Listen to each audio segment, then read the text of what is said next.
നമ്മൾ നോക്കുന്നത് പേജിംഗ് ആണ്. Physical address space of a process can be non contiguous. നമ്മളൊരു പ്രോസസ്സിനെ എടുക്കുകയാണെങ്കിൽ ആ പ്രോസസ്സിൻ്റെ ഫിസിക്കൽ അഡ്രസ്സ് എന്ന് പറയുന്നത് നോൺ കണ്ടിഗ്വസ് ആണ്. അതായത് കണ്ടിന്യൂസ് ആയിട്ടുള്ളതല്ല നമ്മുടെ പ്രോസസ്സിൻ്റെ physical address space. Can be, അങ്ങനെ ആകാം. Physical address space of a process നമുക്ക് നോൺ കണ്ടിഗ്വസ് ആകാം. അപ്പം അങ്ങനെ വരികയാണെങ്കിൽ it avoids external fragmentation and need for compaction.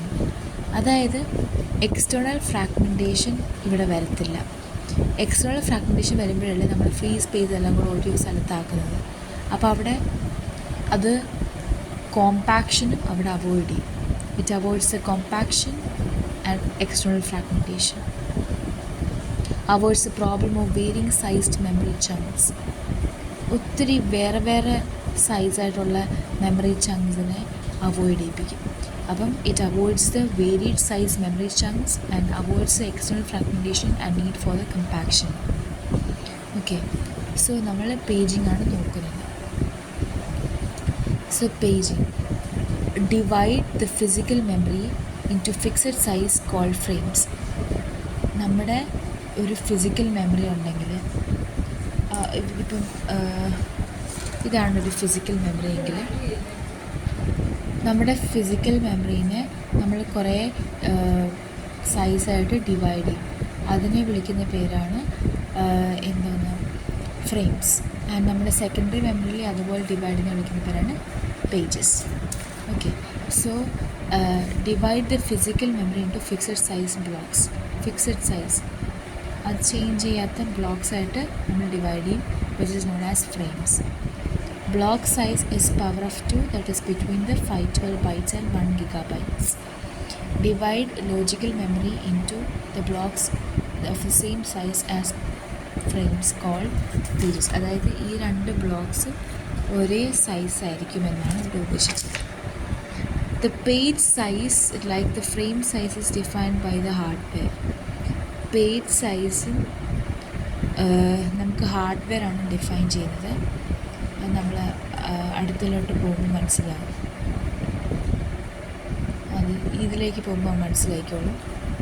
Okay, next one divide backing store into blocks of the same size as frames.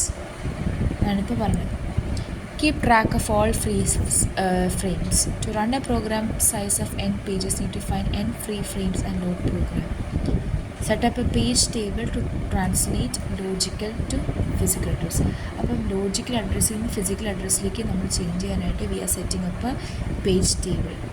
Still have internal fragmentation കാണും.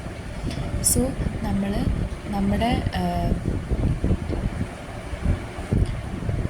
ഈ CPU generate ചെയ്യുന്നതാണ് ഈ ഒരു logical address. അപ്പം ഇവിടെ പറയുന്നുണ്ട്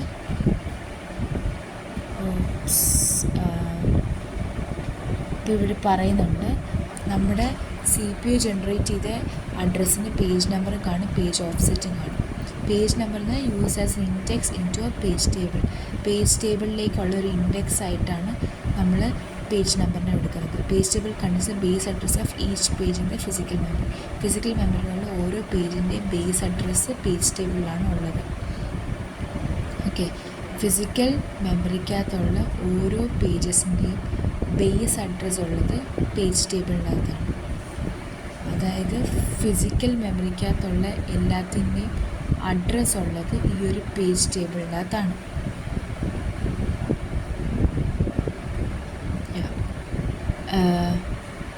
Page table contains the base address of each pages in a physical memory. Page offset combined with the base address to define the physical memory address that is sent to the memory unit. അതായത് page offset എന്ന് പറഞ്ഞാൽ it is combined with the base address to define the physical memory address that is send to the memory unit. അതായത് ഈ page ഓഫ്സെറ്റും base അഡ്രസ്സും കൂടെ combine ചെയ്ത് നമുക്ക് physical memory അഡ്രസ്സിലെ memory unit നമുക്ക് കണ്ടുപിടിക്കാൻ പറ്റും. അതായത് കമ്പൈൻഡ് വിത്ത് ബേസ് അഡ്രസ്സ് അത് നമുക്ക് മെമ്മറി യൂണിറ്റ് നമുക്ക് പറഞ്ഞു തരും. അതായത് ലോജിക്കൽ അഡ്രസ് കമ്പൈൻഡ് വിത്ത് ബേസ് അഡ്രസ്സ് നമുക്ക് മെമ്മറി യൂണിറ്റിലെ പ്രൈമറി മെമ്മറി നമുക്ക് പറഞ്ഞു തരും.